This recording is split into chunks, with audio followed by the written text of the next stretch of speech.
प्राचीन समय की बात है कि भारतवर्ष में एक नृपति राज्य करता था। वह बड़ा ही प्रतापी और दानी था। वह नित्य प्रतिदिन मंदिर में भगवत दर्शन करने जाता था। वह ब्राह्मण और गुरु की सेवा किया करता था। उसके द्वार से कोई भी याचक निराश होकर नहीं लौटता था तथा वह प्रत्येक गुरुवार को व्रत रखता एवं विष्णु पूजन करता था। हर एक दिन गरीबों की सहायता करता था, परंतु यह सब बातें उसकी रानी को अच्छी नहीं लगती थी। वह ना ही व्रत करती और ना किसी को एक दमड़ी तक दान में देती थी तथा राजा से भी ऐसा करने को मना किया करती थी।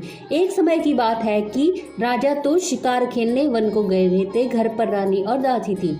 उस समय गुरु बृहस्पति देव एक साधु का रूप धारण कर राजा के दरवाजे पर भिक्षा मांगने गए तथा भिक्षा मांगी तो रानी कहने लगी, हे साधु महाराज, मैं इस दान और पुण्य से तंग आ गई हूँ। मेरे से तो घर का ही कार्य समाप्त नहीं होता। इस कार्य के लिए तो मेरे पतिदेव ही बहुत है। अब आप एक प्रकार की कृपा करें कि वह सारा धन नष्ट हो जावे तथा मैं आराम से रह सकूं। साधु बोले, हे देवी, तुम तो बड़ी विचित्र हो। संतान और धन से कोई दुखी नहीं होता है, इसको तो सभी चाहते हैं। पापी भी पुत्र की और धन की इच्छा करता है। अगर आपके पास धन अधिक है तो भूखे मनुष्यों को भोजन कराओ, प्याऊ लगवाओ, ब्राह्मणों को दान दो, धर्मशाला बनवाओ, कुआं, तालाब, बावड़ी, बाग, बगीचों आदि का निर्माण कराओ, निर्धन मनुष्यों की कुंवारी कन्याओं का विवाह कराओ और अनेकों यज्ञादि धर्म करो। इस प्रकार के कर्मों से आपके कुल का और आपका नाम परलोक में सार्थक होगा एवं तुम्हें भी स्वर्ग की प्राप्ति होगी। मगर वह रानी इन बातों से खुश न हुई। वह बोली, हे साधु महाराज, मुझे ऐसे धन की भी आवश्यकता नहीं जिसको और मनुष्यों को दान दूं तथा जिसको रखने और उठाने में ही मेरा सारा समय बर्बाद हो जावे। साधु ने कहा, हे देवी, तुम्हारी ऐसी इच्छा है तो ऐसा ही होगा।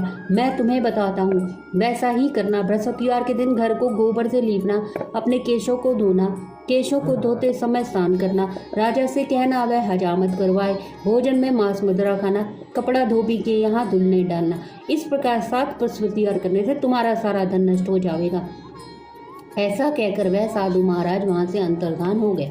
रानी ने साधु के कहने के अनुसार वैसा ही किया। 3 बृहस्पतिवार बीते थे कि उसका समस्त धन नष्ट हो गया और भोजन के लिए दोनों समय परिवार तरसने लगे, सांसारिक भोगों से दुखी रहने लगे।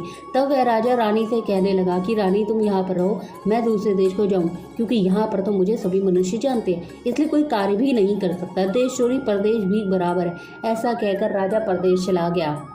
वहाँ जंगल को जाता और लकड़ी काटता लाता और शहर में बेचता। इस तरह जीवन व्यतीत करने लगा।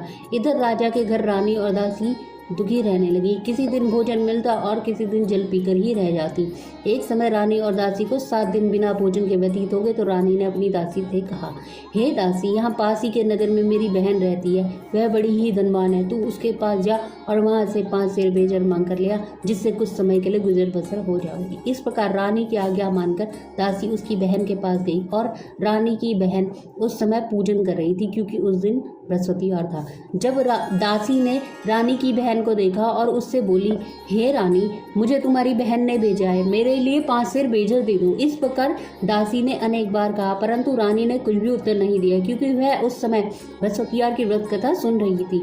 इस प्रकार जब बांदी को किसी भी प्रकार कोई भी उत्तर नहीं मिला तो वह बहुत ही दुखी हुई एवं क्रोध भी आया और लौटकर अपने गाँव और रानी के पास आकर बोली, हे रानी, तुम्हारी बहन तो बहुत ही बड़ी आदमी है, वह छोटे मनुष्य से बात भी नहीं करती, इसलिए मैंने उससे कहा तो उसने कोई उत्तर नहीं दिया, मैं वापस चली आई। रानी बोली, हे दासी, इसमें उनका कोई दोष नहीं है। जब बुरे दिन आते हैं तब कोई सहारा नहीं देता। अच्छे बुरे का पता आपत्ति में ही लगता है। जो ईश्वर की इच्छा होगी वही होगा। वह सब हमारे भाग्य का दोष है।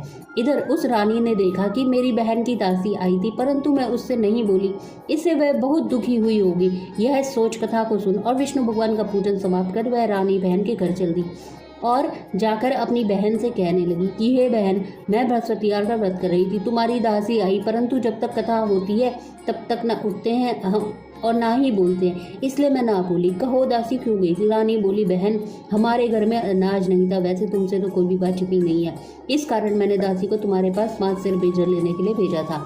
रानी बोली, बहन देखो, बृहस्पति भगवान सबकी मनोकामना पूर्ण करते हैं, देखो शायद तुम्हारे घर में ही अनाज रखा हो। इस प्रकार का वचन जब रानी ने सुना तो घर के अंदर गई और वहां उसे एक गड़ा बेजर का भरा मिल गया। तब तो वह रानी और बांदी को बहुत ही खुशी हुई और दासी कहने लगी, हे रानी देखो, वैसे हमको जब अन्न नहीं मिलता तब हम रोज ही व्रत करते हैं। अगर इनसे इस व्रत की विधि और कथा पूछ ली जावे तो उसे हम भी कर लिया करें। तब उस रानी ने अपनी बहन से पूछा कि हे बहन, बृहस्पतिवार के व्रत की कथा कैसे है तथा वह व्रत कैसे करना चाहिए। रानी की बहन ने कहा, गुरु के व्रत में चना की दाल, मुनक्का से विष्णु भगवान का केले की जड़ में पूजन करें तथा दीपक जलावें, पीला भोजन करें तथा कहानी सुने। इस प्रकार करने से गुरु भगवान प्रसन्न होते हैं, अन्न पुत्र धन देते हैं, मनोकामना पूर्ण करते हैं। इस प्रकार रानी और दासी दोनों ने निश्चय किया कि बृहस्पति देव भगवान का पूजन जरूर करेंगे। 7 दिन बाद जब बृहस्पतिवार आया तो उन्होंने व्रत का गुड़साल में जाकर चना गुड़ मीनाई तथा उसकी दाल से केले की जड़ का तथा विष्णु भगवान का पूजन किया। अब भोजन पीला कहाँ से आवे, बेचारी बड़ी ही दुखी हुई, परंतु उन्होंने व्रत किया था, इस कारण गुरु भगवान प्रसन्न थे। 2 थालों में सुंदर पीला भोजन लेकर आए और दासी को देखकर बोले, हे दासी, यह तुम्हारे और रानी के लिए भोजन है, तुम दोनों करना। दासी भोजन पाकर बड़ी प्रसन्न हुई और रानी से बोली, चलो रानी जी भोजन कर लो। रानी को इस विषय में कुछ भी पता नहीं था, इसलिए वह दासी से बोली, तू ही भोजन कर, क्योंकि तू हमारी व्यर्थ में हंसी उड़ाती है। दासी बोली, एक महात्मा भोजन दे गया है। रानी कहने लगी, वह भोजन तेरे लिए ही दे गया है, तू ही भोजन कर। दासी ने कहा, वह महात्मा हम दोनों को 2 थालों में भोजन देकर गया है, इसलिए हम और तुम दोनों ही साथ साथ भोजन करेंगे। इस प्रकार रानी और बांदी दोनों ने गुरु भगवान को नमस्कार कर भोजन प्रारंभ किया तथा अब वह प्रत्येक बृहस्पतिवार को गुरु भगवान का व्रत और विष्णु पूजन करने लगी। बृहस्पति देव भगवान की कृपा से फिर रानी और दासी के पास धन हो गया। रानी फिर उस समय आलस्य करने लगी। तब दासी बोली, देखो रानी, तुम पहले इस प्रकार आलस्य करती थी, तुम्हें धन के रखने में कष्ट होता था, इस कारण सभी धन नष्ट हो गया। अब गुरु भगवान की कृपा से धन मिला है तो फिर तुम्हें आलस्य होता है। बड़ी मुसीबतों के बाद हमने यह धन पाया है, इसलिए हमें दान पुण्य करना चाहिए तथा भूखे मनुष्यों को भोजन कराओ, प्याऊ लगवाओ, ब्राह्मणों को दान दो, कुआं, तालाब, बावड़ी आदि का निर्माण कराओ, मंदिर पाठशाला बनवाओ, दान दो, कुंवारी कन्याओं का विवाह करवाओ। धन को शुभ कर्मों में खर्च करो, जिससे तुम्हारे कुल का यश बढ़े तथा स्वर्ग प्राप्त हो और पितर प्रसन्न होंगे। तब रानी ने इसी प्रकार के कर्म करने प्रारंभ किए तो काफी यश फैलने लगा। एक दिन रानी और दासी विचार करने लगी कि ना जाने राजा किस प्रकार से होंगे, उनकी कोई खोज खबर नहीं।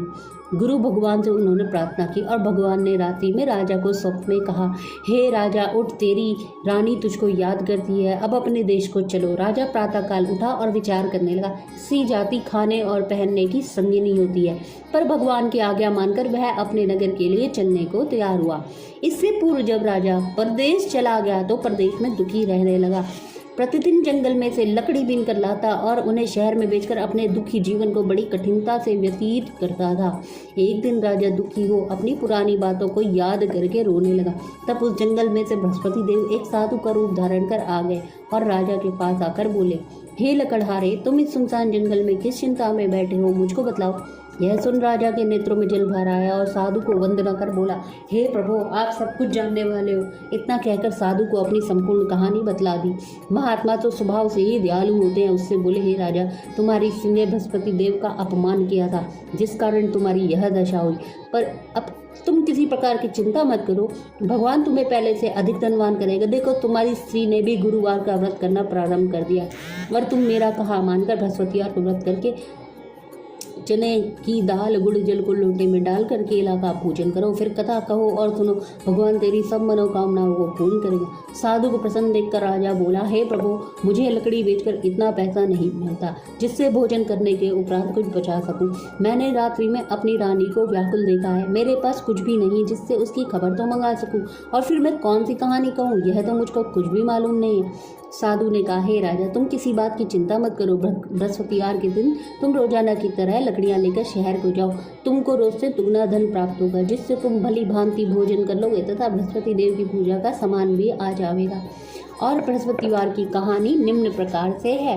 प्राचीन काल में एक ब्राह्मण था, वह बहुत ही निर्धन था, उसकी कोई भी संतान नहीं थी। उसकी स्त्री बहुत मलिनता के साथ रहती थी, वह स्नान न करती, किसी देवता का पूजन न करती, प्रातःकाल उठते ही सर्वप्रथम भोजन करती, बाद में कोई अन्य कार्य करती थी। इससे ब्राह्मण देवता बड़े दुखी थे, बेचारे बहुत कुछ कहते थे किंतु उसका कोई परिणाम न निकला। भगवान की कृपा से ब्राह्मण की स्त्री के कन्या रूपी रत्न पैदा हुआ और वह कन्या अपने पिता के घर में बड़ी होने लगी।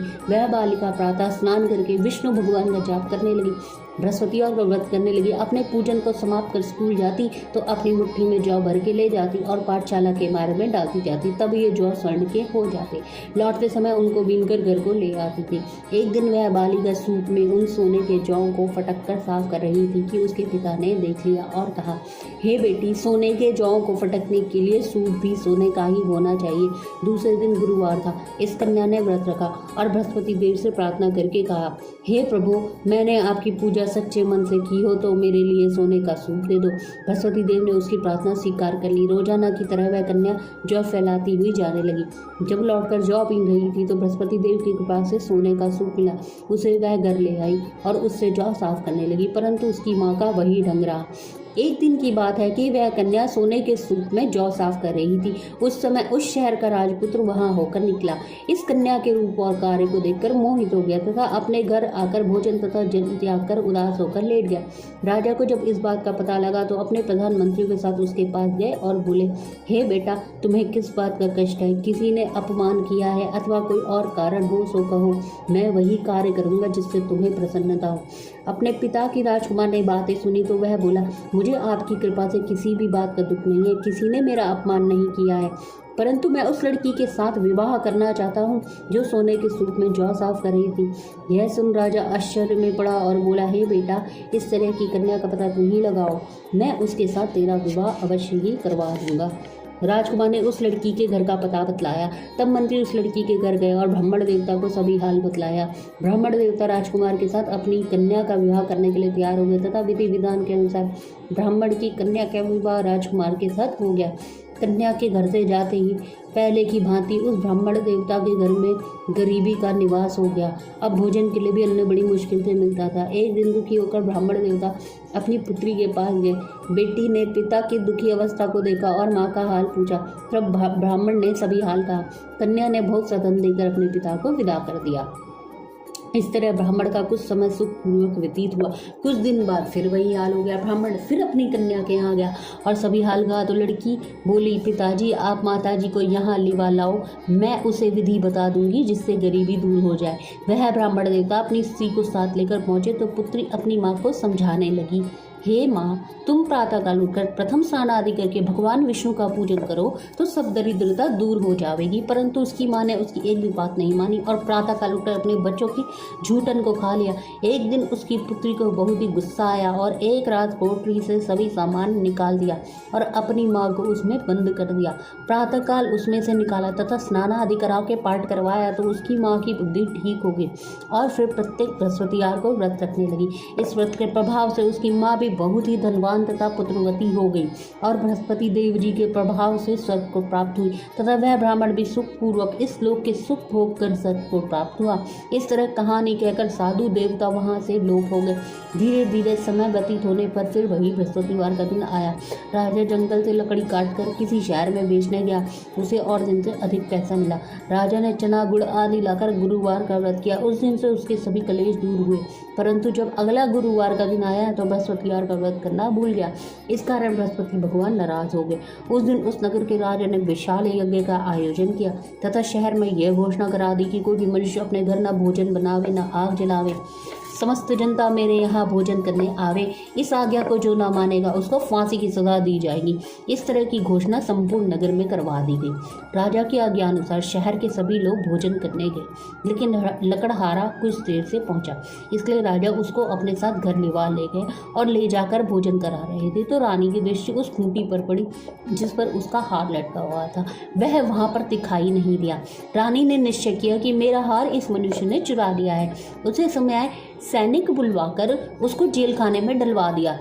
तब राजा जेल खाने में पड़ गया और बहुत दुखी होकर विचार करने लगा कि ना जाने कौन से पूर्व जन्म के कर्म से मेरे लिए दुख प्राप्त हुआ है और उसी साधु को याद करने लगा जो कि जंगल में मिला था। उसी समय तत्काल बृहस्पति देव साधु के रूप में प्रकट हो गए और उसकी दशा को देखकर कहने लगे, अरे मूर्ख, तूने बृहस्पति देवता की कथा नहीं करी, इसी कारण तुझे दुख प्राप्त हुआ है। अब चिंता मत कर, बृहस्पतिवार के दिन जेल खाने के दरवाजे पर 4 पैसे पड़े मिलेंगे, उनसे तू बृहस्पतिवार की पूजा करना तो तेरे सभी कष्ट दूर हो जाएंगे। बृहस्पतिवार के दिन उसे 4 पैसे मिले।